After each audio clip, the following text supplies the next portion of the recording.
legal AI back before AI was really something that was going to take over the world kind of situation.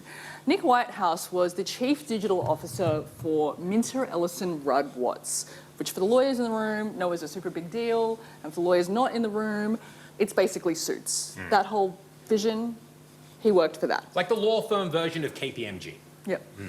And as Chief Digital Officer, he was tapped on the shoulder back around 2016 by the management of Minter Ellison Rudd Watts and said, okay, so there's this AI thing we heard, and do something with it, maybe?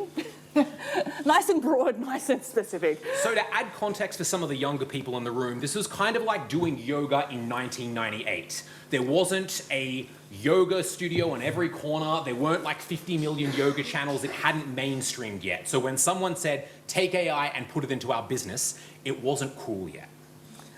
So how did he go about it?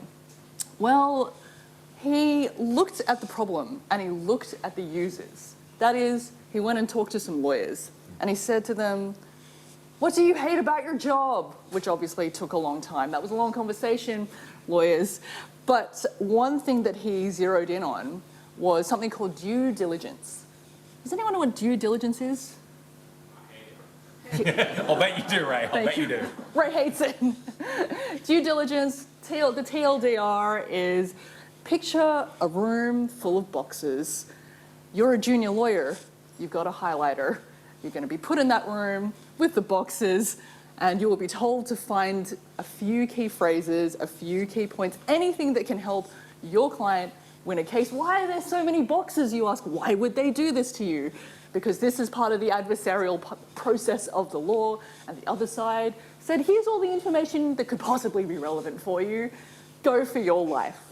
And Nick Whitehouse worked with a junior lawyer in Minter Ellison Rudd Watts, her name is Jean Yang, who basically was in this situation and went, I hate this, and I don't know why I don't have any reason to live. This is awful. And basically, together they had an early coded solution to automate due diligence. And within that was the beginning of an AI opportunity. Now at this point, AI was beginning to gain a lot of traction in Silicon Valley. That's why today we have such robust generative AI platforms out there. But what wasn't really happening was what Nick Whitehouse was doing. We had a lot of people that were talking about the technology and showcasing what it could do, but Nick Whitehouse, he actually married the technology with a problem. It wasn't a sexy problem. You know, no one loves the idea of due diligence. No one's going to turn it into a sitcom, but it was a problem that needed to be solved. And in doing so, he was actually able to prove how his technology worked and build a business case around it. Indeed. And speaking of building business cases, I realized that we can actually step up onto this stage. So I'm going to do that. Yeah, that's a great idea. I'm going to do that. Because also it feels more comfortable. So, so he built a whole business case around it, and basically he went up to his bosses at Minter Ellison Rudd Watts, and they backed him and they said, yeah, this sounds useful. Please spin out, please see what you can do with it. And with the backing of a VC fund in New Zealand with not a lot of money. So it was around 2.1 million, which is plenty of money for me. I think it'll be plenty of money for any of you. But in terms of startup land, in terms of Silicon Valley ideas, getting $50 million, $100 million was nothing. He was tasked with doing something with that. And what was so fascinating about this process is that he did do something with that.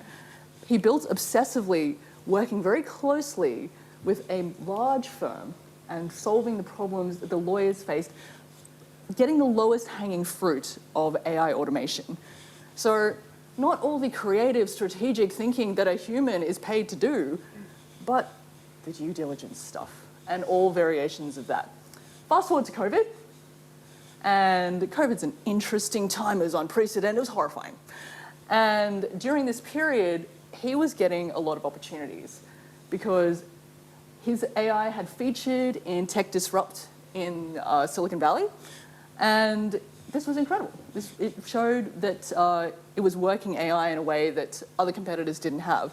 He was getting meetings with major US organizations, corporations, because his AI was functional. And during this period, in Silicon Valley, he told us something. What was really weird is that He'd walk into a cafe and he'd hear about a guy, this is a real story, a guy who got a $100 million check for a legal AI idea. And Nick said to himself, WTF, an idea? I've got something that actually works.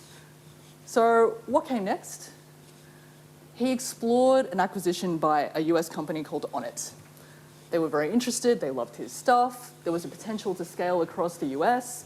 He took it, and pre-acquisition, his per user deal size was $3,000. Post-acquisition, it went up to $400,000. AI delivered $100 million revenue, et cetera, et cetera, et cetera, because that partnership allowed Onnit to also scale, but it allowed McCarthy Finch's original AI a US-sized audience. A 3.5-year exit, I think it was one of the fastest exits in New Zealand's history. Absolutely. Now we have Nick Whitehouse, who is a classic builder success story. He had tech, he had his solution, he retroactively found a problem, and then he was acquired, and he had his happy ever after payday. But what about Alexis over here? Like we said, Alexis is the complete antithesis. Alexis, as this adorable picture would suggest, loves pets. So much so that he wanted to build a business around pets. Now, his idea for a startup began when he was studying his master's at Sydney University, UNSW.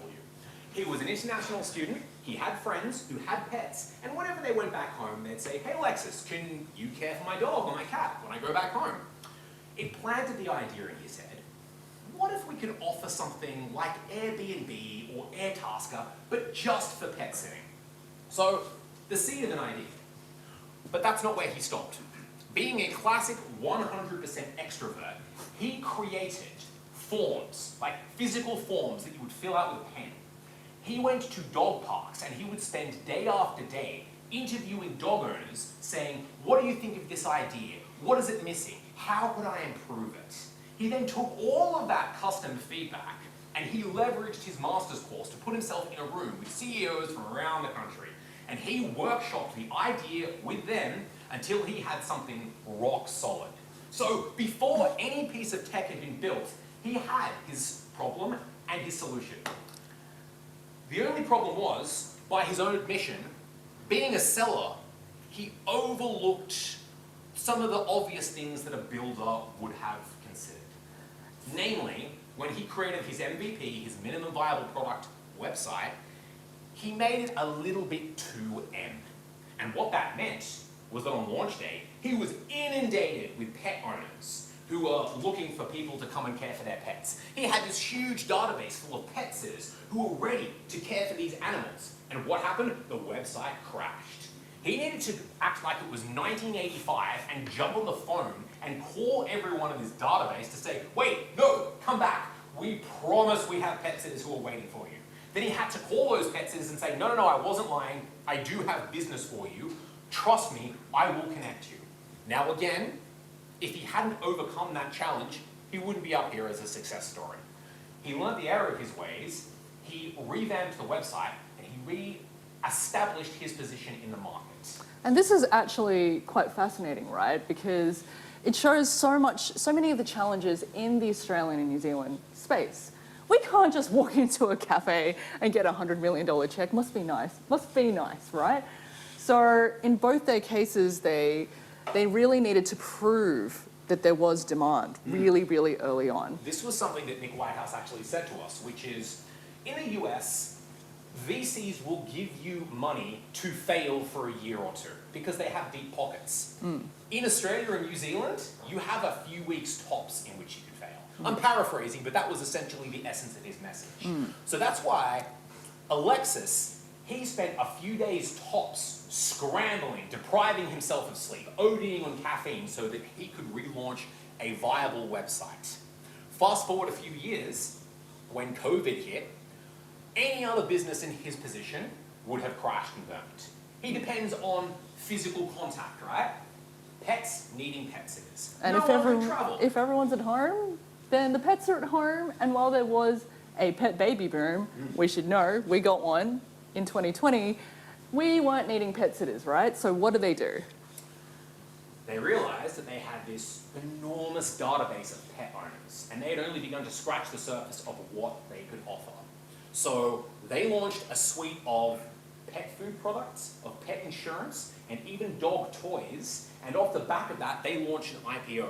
They floated on the stock exchange, which is something that is very close to my heart, because I was there as the executive assistant to Schnoozy McDuff. Professor Schnoozy McDuff. She's a law Professor professor. Schnoozy McDuff. We're told that she was the first dog ever to ring the bell at the Australian Stock Exchange. And she might have left a bit of a P-mail.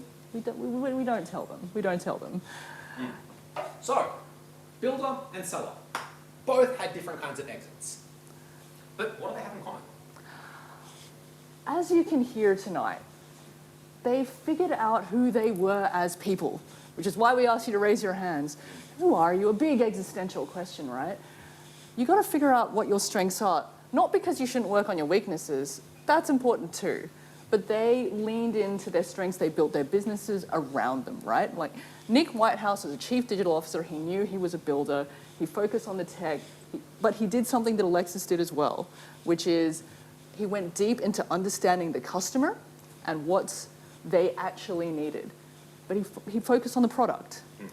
They embraced every opportunity to learn. Every time they hit a hurdle, whether it was somebody else doing what they were doing, whether it was COVID, whether it was a website that didn't work, they didn't throw their hands in the air. They thought, what can I learn from this? How can I improve? If this has happened, either it's not a strength of mine, or if it is, I dropped the ball. Either way, I can improve my business if I take a learning from this. Absolutely. And finally, they focused obsessively on the customer. That's something that we've talked about a few times. I mean, you had Alexis in the dog parks, in my ambivert's worst nightmare, quizzing people. Oh, but he understood what those pet owners really needed, what their pain points were. He even understood that the people he was really competing with wasn't just another pet sitting platform. It was your mate, it was your neighbor, it was your family. Why would this be better? And so he brought in pet insurance on the Mad Paws platform in case something went wrong with your Schnoozy. Now, Alexis, he ran a B2C company, that's business to customer. Nick Whitehouse, with his startup, McCarthy Finch, that was B2B, business to business. So his obsessive learning about his customer looked completely different. In his case, it was embedding himself inside an organization and learning how his tech could solve their problems. Now, like we said, we're starting at the end and we're working our way back to the beginning. So in the second half, we are going to look at another couple of case studies of startups that have gone on to great things but faced some really massive challenges early on. We're going to look at what they looked like, and then we're going to find some commonalities between just about every startup we've encountered. But before we go there, this is your chance. Q&A, ask us anything. Our book is available for pre-order. We've got a little discount code for you tonight. It's Giddy Up 10 because it's unicorns, baby. And it's coming out in October. But because DSAI invited us now, we thought, oh God, we better put something up. But in the meantime, does anyone have any questions? No, that's fine. It's always hard going first. So I'm gonna kick off with a question we very, very often get, which is, look, I work full time. You know, I have this idea. I've been working on it a little bit. How do I transition? How do I go from side hustle? How do I go all in? How do you go all in? I'm going to be very Switzerland-esque here and say it's going to depend on you. Now, that might feel like a very unsatisfying answer,